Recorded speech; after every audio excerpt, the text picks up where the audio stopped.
Tonight's meeting. I appreciate the turnout this evening, and tonight's talk is going to be from our plant manager at Formosa, Mike Rivet, and talk to us a little bit about procedures and water quality out of the plant. So appreciate you coming out and visiting with us. Thank you for inviting me, Raymond. Thank you for being coming. here. Brett, Raymond and I know each other, and we met. And it's hard to believe that it's been 2 years since I've been here to give an update on what we've been doing. So that's kind of what I'm doing today, just giving those of you who probably don't know some of the things that we're doing at the plant with this big, huge project that we have to get better at what we're doing with stormwater and to get better at what we're doing with wastewater. And so and this is an important little note right here. Some of the projects that you're going to see in this presentation were undertaken in connection with that settlement we did on the Clean Water Act suit, that we have with the waterkeeper. And so we have an agreement to make some improvements, but it's called a consent decree. And so I'm just going to update you on some of that stuff today. Those of you who were here 2 years ago saw this slide. This is our site. It's roughly 2,000 acres. And when it rains, that's a lot of water. Close to 2,000 acres. And the little sections that you see there are sections that we call a watershed.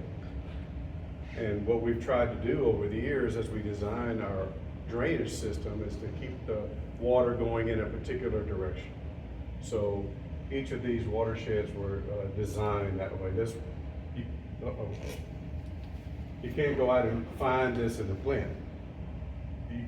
There's no line out there that says watershed 6 is separated from watershed 7, is separated from watershed 8. You're not going to find a line on the concrete or a curb or anything, but it just defines how we sloped things over the years as we built it. And for years, we went to Cox Creek with our stormwater. We had and always have had a permit from the state of Texas that allows us to discharge stormwater. That's rain water that comes from the sky. And we had to check it for oil and grease and TOC and pH. And if it's good, we put some gates in place and we could open them, and we had permission to go to the creek with it. But we don't do that anymore. In fact, that agreement that I just talked about, that's got all the improvement project obligations in it, requires us, effective January 1st of this year, where the consent decree requires that we don't let any stormwater off-site. And that's quite the challenge anytime, but we have to contain a 6.8-inch rain in 24 hours per the CD. And so we're remodeling all of our ditches, and I'm going to show you some pictures of that. We're building these ponds. I'm going to show you some pictures of that, but we're not done yet. It's a massive undertaking to remodel ditches and to build ponds for a 2,000-acre site. That runs 24/7. That's the big challenge. If you think remodeling your house is tough, while you're trying to live in it, this is kind of what we're doing. So that's what we are doing. You can see these blue boxes. It may be a little hard to see everybody, but that's ponds, Cox Creek. That's north that way. This is 1593 and Highway 35. And so the way God designed this property is all trying to flow to the creek. It's either trying to flow east or southeast, another part of the creek here. And so what we have done is built some of these ponds, but not all of them.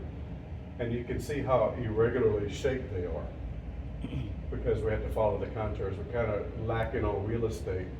So we built some of them, and some of them we're still building. And then we have to connect them all. And once we connect them all, they'll function like one big pond. And we can come back, I'm gonna kind of click through this stuff, and we can go back to anything that you want to at the end. So how big are those ponds when we get through with it? Well, the consent decree requires us, as like you heard me say, 6.8 inches in 24 hours. But we up that, we're trying to do better, even better with capacity. So we up that to, I know this is a strange thing, 13.9, why not 14? But anyway, that's what it is. 13.9 24 hour. If it ever does rain for that much rain ever comes down, that's 947 million gallons. And it's that many cubic meters. And I thought, it's one thing to say that, but what does that really mean? So I found this, I searched the internet and I found this. So according to my internet research, I don't cite my sources, but hot air balloon, Olympic pool, a Goodyear blimp, Houston Astrodome, and a Great Pyramid of Giza, that's how big they are. So how big are our ponds gonna be when we get through? It's gonna be 3 Houston Astrodomes, how about that? Isn't that amazing? That's a lot of water that once we get everything complete, we'll not make it to the creek, and we can reuse that water. And I'm not gonna get into details on that right now, but we already have 2 pumping stations. We're thinking about a 3rd one, and we pump that water back into ourselves and use it. And there'll be times, it's been a wet year, it's been 42 inches this year already. And normally that's a year's worth of rain, but 42 this year already. And there have been times that, we get our other water that we use from Lake Texana. And Lake Texana has some big pumps at the dam, and they send us the water when we need it. And they send it to some other ponds that we've had since day one, and they work on level control. So when they get full, it tells the pumps at the lake, turn off. And when it gets low enough, it tells the pumps, turn on. And when it rains like it's been doing and we bring the water back in, we've shut the pumps down a lot. So it means that we're taking less water from Lake Texana, is what this means. So it's really a side benefit to this project is really a good water conservation project. This is something I couldn't show you. Can you put the volumes in perspective? The recycled volume is kind of what percentage of your total need? We use 16 to 18,000 gallons a minute on a normal day, John, is that right? Yes, sir. And I had that number. Let me look it up real quick. I have a number because we're measuring how much water we save. And I didn't put it in the PowerPoint, but I can answer part of your question. Last year in 2023, we tried to measure how much water we're saving from the lake. And last year we saved 637,989,000 gallons of water that we didn't pump from the lake. So what I wasn't able to show you 2 years ago, because we hadn't got rolling yet, was construction pictures.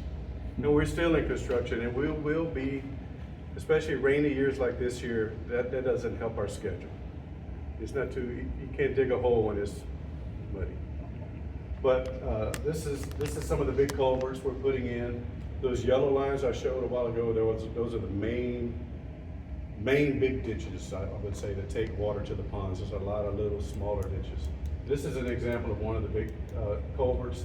That culvert, it's hard to say reference-wise, but that's 12 feet by 12 feet inside.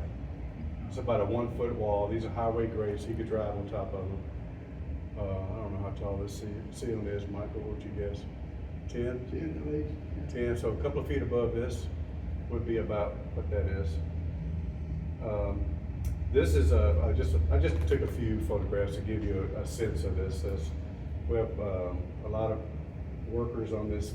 This is a main line that goes into the pond. This is Highway 35, and this is the first pond nearest to Highway 35. This is the construction of a chute, if you will. And I'm going to show you another picture of it. That's just construction. That's Highway 35 in the background, and then that's it's almost complete, but you can see that poured all the concrete now. So if I was the water, then I'm flowing that direction, trying to get to that pond right there. And that's the pond that's on the furthest, the most southern side of all those ponds I showed you earlier. So that's just an example of the construction. That's a lot of culverts. The big ditches, that's gonna be eight miles of the big ditches, 8 miles of the big ditches. And just that one section I showed you just now, this is one straight run along our so-called Gate 2 road, and it's almost 7,000 feet long. That's how much, and these are only about 5 or 6 feet long, and they're very, very heavy. So what we decided to do, because we're talking to these companies that make these big culverts, and they're in Houston or wherever far away from Point Comfort. So our team got together and worked with the company, and they said, well, if you got a space, we'll make them on site. And so we were able to save all that travel and all that road travel with all those culverts, because I should have brought a picture of that. Those 18-wheelers with the flatbeds can only carry one of those at a time. They're really heavy. But this is a fab yard. This is this shows the frame. I think they can make 5 or 6. They got 5 or 6 frames here, and that's what they do. They make the culverts. You can see some of. Oh, well, we can count them, but there's a bunch of them here. See all the frames, and those are the culverts. And we just give them a place to store them, and so we're constantly moving those. This is another example, looking down the road at the top of these culverts, and you can see here that we had to saw cut our concrete road, and then put the culvert in, and you can see the big crane dropping the culvert piece in, and the shoring material here to keep the space safe. And then when they get done, they put new concrete on top. So you can imagine 12 by 12, you could drive a big vehicle down through that. But that's what's under here, is a 12 by 12 culvert. And on top of that, we have a small ditch. So we have a ditch on top of a culvert. That's pretty typical design. Just another style of ditch, just smaller. This is not 12 by 12, but this is you can probably see, it's got little grooves here where probably a trench cover, or maybe even a concrete in some cases may go on top of it. Some of our ditches, if we can do it, if we got the space to do it, we'll do an earthen ditch and put concrete sides on it, if we have enough real estate to go wide to do that. And we prefer this way because it's easier to clean them down the road, maintain them down the road. But the first pictures I showed you is in a very congested area. It's like the metropolis of Formosa, that 2,000 acres, it's like a metropolis. So we had to go underground with the culvert. But where we can, we put the big ditches. John, I can't remember, or Matt, a few months ago, the rain hampers our schedule. We really want to finish this, but it's about a 5 to 6 year project, and rain doesn't help. So we started a night shift. Don't remember when we started the night shift, but we got a night shift. So we're just trying to stay ahead. So I thought I'd show you this picture of the, I didn't really want to show you a picture of the mud, but it's a picture of the night shot. So that's the storm water. That's how to get rainwater off site piece. And before I move to the second piece, I'm only going to talk about 2 pieces. And that's the one piece with the so-called storm water. Effective January 21st this year, we cannot let our storm water leave the site. So we have to keep it all on site. So that's the key. The key is not to let water get to the creek like Nadia is saying, not to let plastic, and water too. Water and plastic get to the creek. And in a minute, I'm gonna say, nor to the bay. Because really, our water goes only 2 places when we're finished with it, if you will. One is to the creek potentially, the other's to the bay. So as Nadia said, we've gone out to the bay, across our creek before, and now we don't. We're trying not to. We recently did overflow our system because we're not finished yet. we can't handle, we got a foot of rain a few weeks ago in 1 week, a foot of rain. And we're just not finished with our construction yet, unfortunately. But when we are, I think we're gonna be in pretty good shape. No, Thank you, Dan. Keep a continuous crew on the creek cleaning, as long as that's there. We did, Michael. Engage. Well, Michael, we have a third-party company that every time it rains, Yeah. they go look. Gear, I think is their name. And every time it rains, they go look, right, Matt, to make sure, if found any pellets, that's a violation. That's a violation of our consent decree. And But every even time. if the pellets were there for the last 10 years? Yes, sir. Yes, sir. It's hard to tell whether it was an older pellet or new Yeah. pellet, but if the gear people believe it came off the site, then that's what they call it, and we don't fight that. So, yeah, but sometimes it may have been there. But we did do a considerable project to scrape the both sides banks, and then we revegetated. It was a great effort. But when it rained and we overflowed our system, they did find some pellets.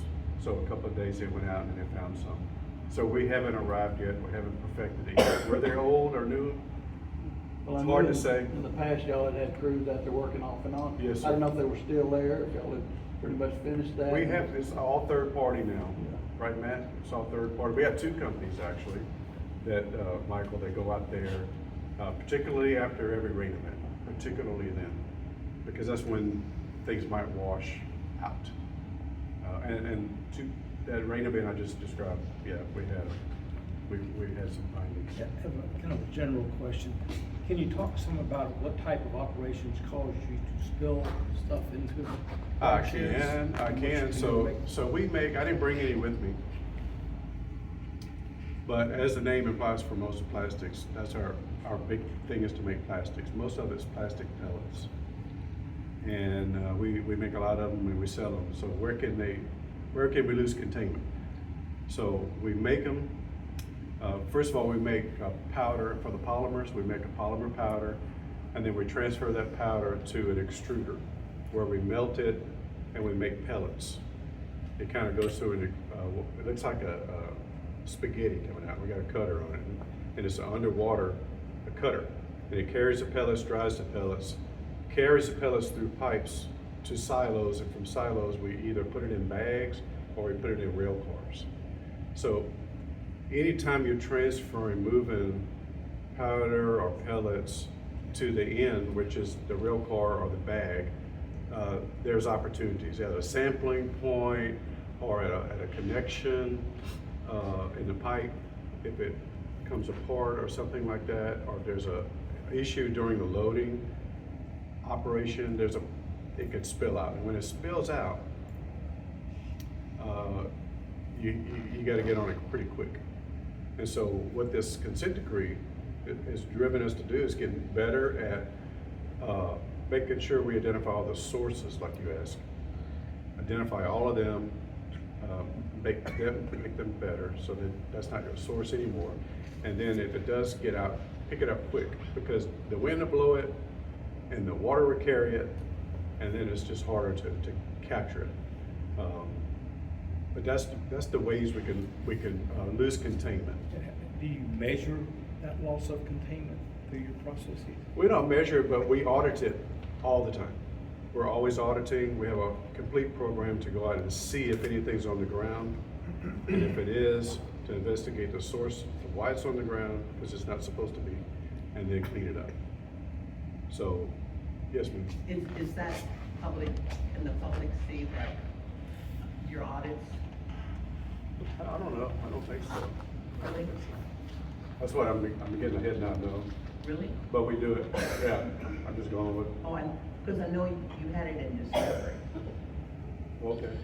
Well, we do audit it. I mean, we do audit that to see, and sometimes we have findings. But when we first started this, we had more findings, and now we have less, much less. So we're getting better at containing everything. And if something does get out, and if the stormwater carries it's going to go to our pond, and still have it. It hasn't left the site yet. It But you don't measure, you're not measuring what ends up in. We the don't product. measure, now, you know, I'll tell you this is interesting little fact. I wish I had a pellet with me. Looks like a BB. You ever shot a BB gun? Yeah, it's similar in size, maybe just a little bit bigger. But it takes, to make a pound, if I had a pound of, which I have in my office, I should have brought it. If I had a pound of pellets, that's a total of 22,000 pellets. And we don't see 22,000 pellets when we do our audits. There's not 22,000 pellets on the ground. But we do see some here and there, and we do measure that. We do measure that. So if we find plastic in our audits, we measure it. Yes. So But that's the only way you know whether they're actually getting better or not. Is right, the number right. of audits you have and whether those audits. Exactly. Number of audits, passing. and we do measure how much we find in weight by weight. We measure it by weight, what we find in our audits. And so, yeah, we have all that data that shows that we're getting better. It shows that we still have to get better, even still. But yeah, so we are measuring it in that way. But it doesn't take much. It doesn't take but one pellet to leave the site, and that's a violation. You know, we don't want any pellets to leave the site. But one pellet, any plastic that leaves the site, that's a problem. It's a violation of the consent decree. So the other water that we have to manage is water that, you know, we use water for lots of reasons. For cooling, we use it for, we purify it, we make steam. We actually use purified water to carry those pellets after they're cut, by the way, because a lot of our customers make medical instruments for the medical industry. They make food packaging, so it's pretty tight standards on that. But we need pure water for that, water for cooling. Anyway, when we get finished using all of the water, I'll be using it as much as we can, then we're done with it. So then what do you do with it? Do you put it in your stormwater pond? No, that's not what you do with it. We can't put that kind of water that we use in the process there. So what we do is we try to recycle it as much as we can. So we have a lot of recycling going on in the different units, but eventually you've used all the water as much as you can use it. So it has to go to our wastewater treatment plant. Our wastewater treatment plant, once it's done doing what it does, it sends the water to the bay. And we have a monitoring point that we have to monitor the water to standards. This is a diagram that's really, really busy, but it's just a lot going on here, but I'll briefly go over it. We just put a box here that represents the units that produce plastic and the kind of waters that they have. But they have filter systems, and I'm going to talk about that in a minute. And this is where we first start filtering the water.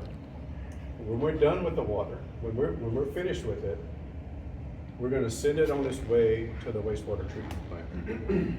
And on its way, we're going to first treat it in the unit. And we're going to do a little Q&A on this in a minute, but we brought some filters so that you can see them.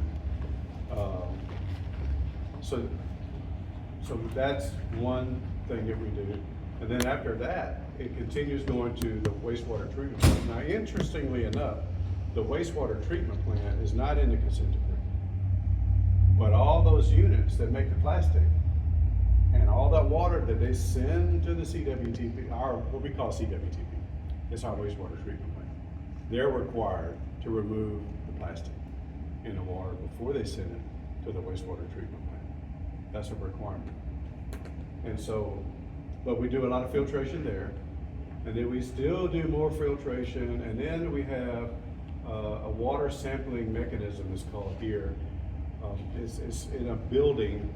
If you ever go to our plant, you get on 1593 off of 35 and you're heading north and you're going toward Lolita, and you pass our gate 1, and then you get to our gate 2. If you look over to the left toward the bay, you see a building.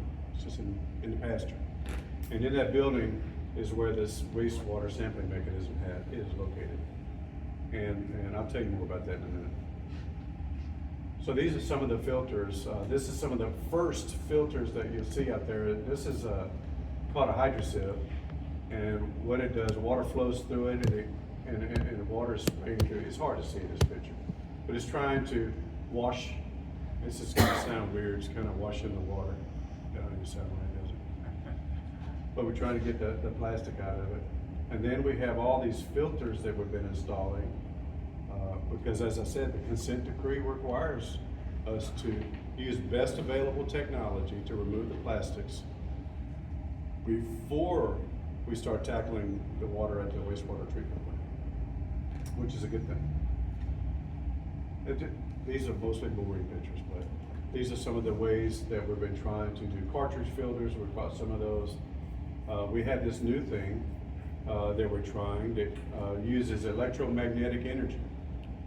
It's kind of like the Back to the Future movie, if you remember that. I call it the flux capacitor, but it's not really what it is. But it's a pretty cool thing because we do it without. Go ahead. Is most of the plastic in the processed water nurdles or powder or what's I'm going to show you a picture in a little bit. Good question. It's really small, really small. But this process, I must have just waxed this floor because my leather boots are.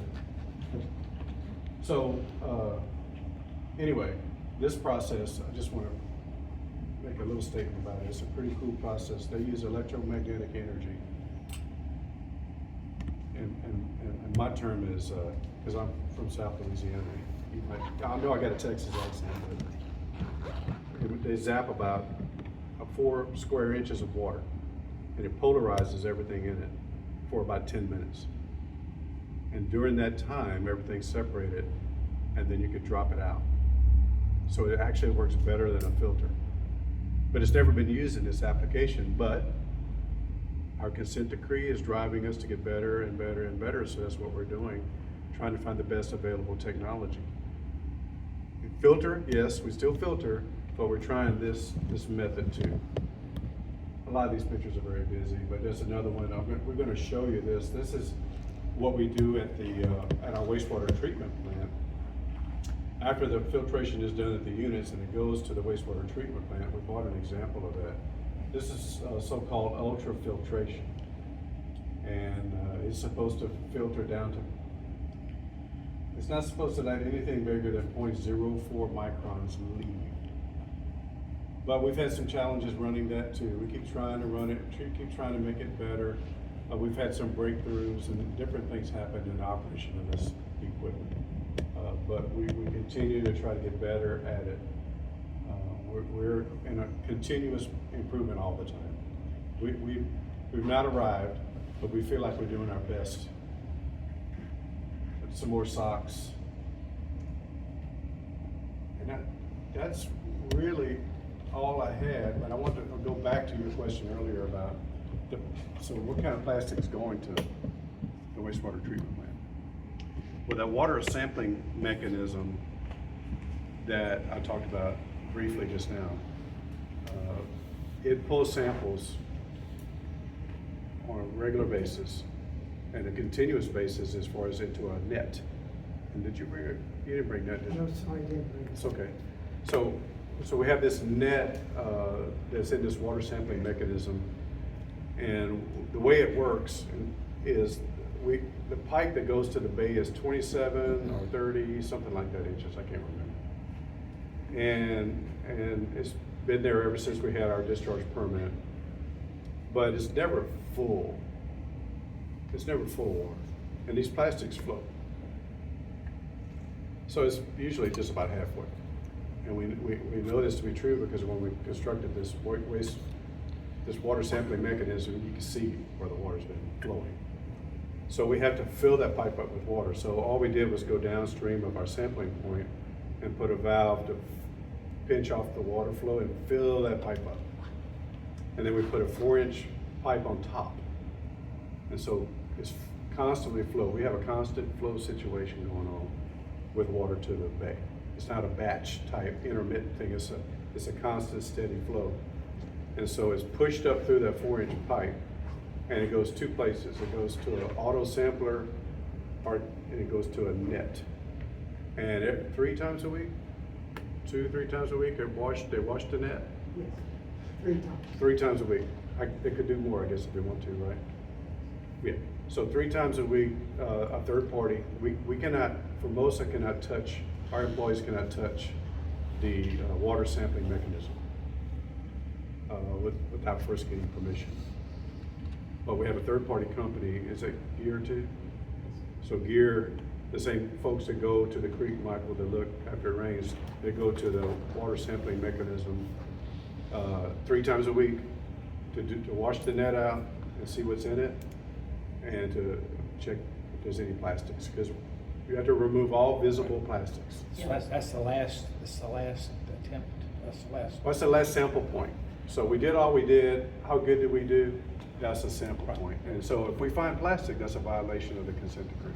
No, I was gonna, like, can you tell what percent of the waste stream are you sampling? Yeah, what goes through that 4-inch? I should know the answer to that. Do we know the answer to that? I don't have that information. The percent that's going through that 4-inch? Less than 3%. The less than 4-inch. So yeah, it's a 4-inch pipe on a 27-inch pipe, so. But if it sees any visible plastic, we have to pay. So I brought something, Diane see this because we've talked about it. So we've getting better and better and better. We're supposed to use best available technology, and we've searched I'm sorry. No, I am so you're sorry. fine. We've searched the world for this, and we continue to search the world for how do you get all the plastic out? And so this is, look at that. That's 1 milligram of plastic. And so when they wash the net out, they're still finding that much plastic in it, sometimes. In the net. In the net. Now, in the auto sampler, tell me a little bit about that auto sampler. What's the frequency on that? Once a day minimum. Once a day minimum, so it's automatic. It's a carousel, sorry, Mike, it's a carousel and it turns, and it fills a sample. And so every day it's pulling a sample, but the wash to the net, that flow is going all the time. So 3 times a week they wash that. That's from a pellet wash, which you just saw.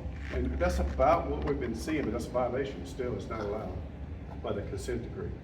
So that amount of plastic is still our challenge, how to get to 0 visible plastics, because you can see that it's visible. And so we're complying with the consent decree, and we have to pay that little bottle is worth $66,712. That's what we have to pay for that every time we see it.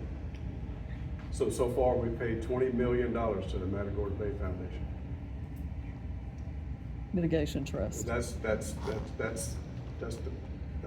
Matagorda Bay Trust. Trust Foundation. Trust. The amount in that little bottle would be magnified several times over because of the size of the pipe versus what.